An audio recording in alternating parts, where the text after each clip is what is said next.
As an adult, there is no such thing as being a victim to anything that happens in our lives, including things that are bad. On some level, we choose all things, whether it's conscious, unconscious, or on a soul level. And again, I'm talking about adults. We have the choice which job we're going to take, which job we're going to keep, who we're going to marry, who we're not going to stay married to, how we allow people to treat us, how we don't allow people to treat us. And by the choices we make, we are creating and framing our life. And we can either create our lives consciously or unconsciously. We do, of course, make some decisions on a soul level, but those are still choices made by another part, another aspect of us.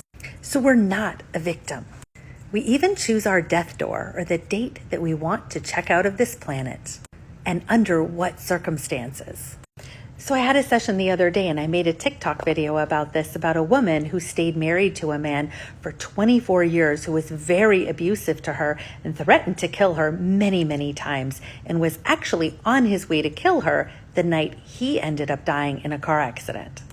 Was she a victim? Absolutely not. Was I a victim when I stayed married to an abusive, narcissistic man? Again, the answer is no. I chose to participate in his life. She chose to continue to be married to her husband and participate in his life, even though her spirit team under higher self-hypnosis told her she was never even intended to marry him. She wasn't supposed to. She, with her free will, chose to marry him and then stay with him for 24 years. This is an example of surrendering our power to someone else and not being in our own power. And when we do this, we have chosen to be part of that reality and co-create with that other person, even if it's not comfortable and we feel like it's not fair on a conscious level. We still made the choice. We may not have written the play and all the lines in this play, but we agreed to enter onto the stage and remain there.